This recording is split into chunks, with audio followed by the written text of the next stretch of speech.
Hoje a gente fala sobre qualidade de vida, a gente recebe a Caroline Miguel. A gente vem conversando sobre transtornos alimentares há 2 semanas. Na semana passada, inclusive, falamos sobre anorexia e bulimia. E hoje a gente volta a esse tema para entender um pouco mais casos ainda mais graves dos transtornos alimentares. Carol, bom dia. Bom dia, Ronaldo. Bom dia a todos. Bom, qual a relação que a gente pode fazer entre a anorexia, a bulimia e o que a gente pode chamar de casos de compulsão alimentar? É interessante a gente relacionar isso, porque quando a gente fala de transtorno alimentar, as pessoas sempre relacionam bem isso. A bulimia, a gente já identificou a bulimia e a anorexia, a diferença.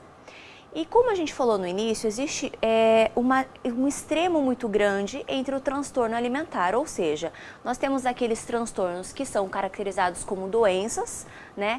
Então, da parte de magreza, onde aquelas pessoas têm essa questão do transtorno alimentar, onde se caracteriza pelo baixo peso, ou alguns, como a gente comentou no caso da bulimia, que você nem sempre é caracterizado pela magreza, ou seja, você come uma quantidade grande de caloria e acaba tendo alguns métodos para você retirar essa medicação, né, seja através de laxantes.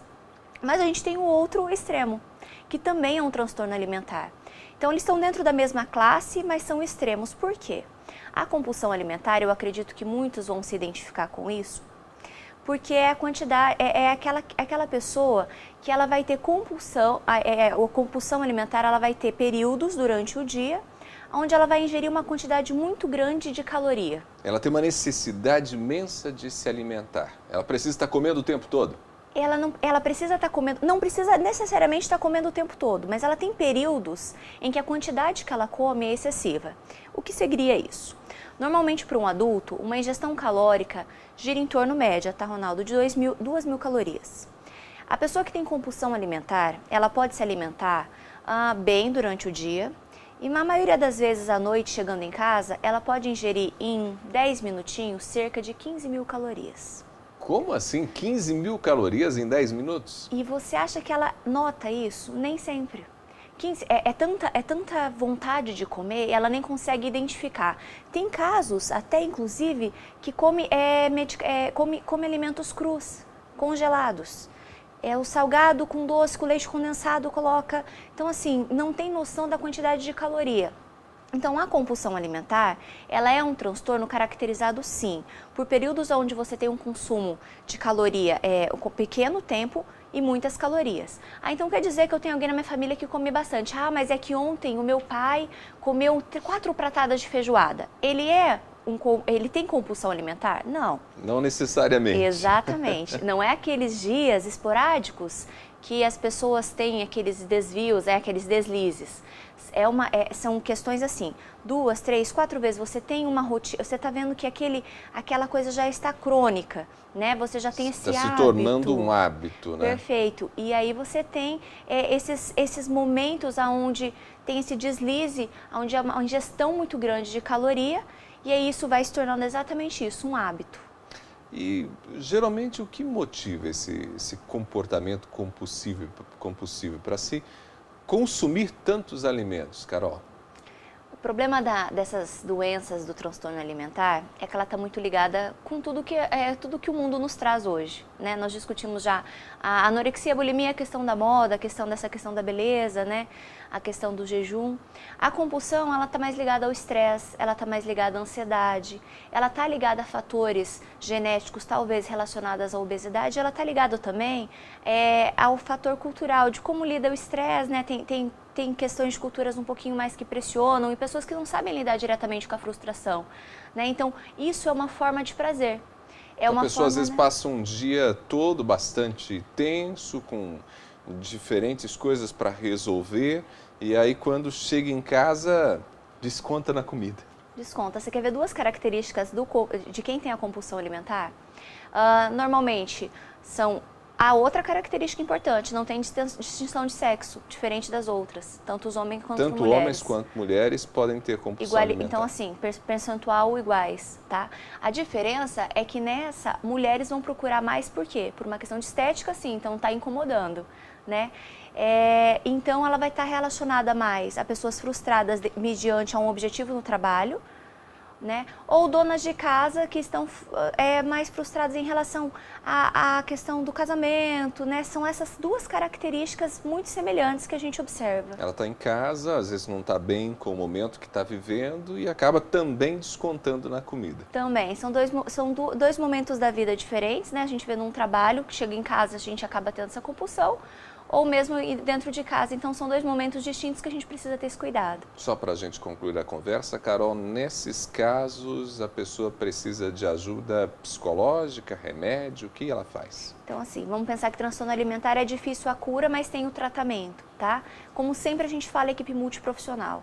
Então, médico especialista e ajuda psicológica com certeza. Tá? Principalmente eu acho que o psicólogo nessa etapa é muito interessante até para lidar com a frustração. Uma coisa que a gente observa e que vem dando muito resultado.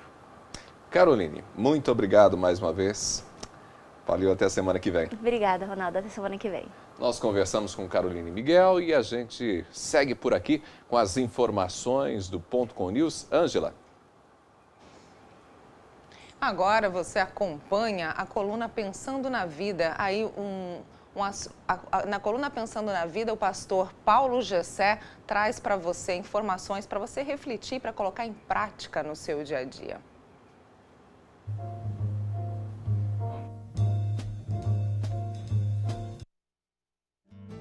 Bom dia! Hoje, no Pensando na Vida, vamos falar sobre a virtude da prudência. A prudência é uma virtude que nos leva a prevenir e evitar perigos, acidentes e inconveniências. Geralmente, a pessoa prudente age com calma, precaução, ponderação e sensatez. Até que ponto você se considera uma pessoa prudente? O prudente tem calma, paciência e especialmente ao tratar um assunto delicado e difícil. Visto que a prudência nos leva a pensar, analisar e ponderar as possíveis consequências antes de tomarmos uma decisão. Essa virtude é muito importante, pois a maioria dos erros e acidentes cometidos estão relacionados à falta de prudência.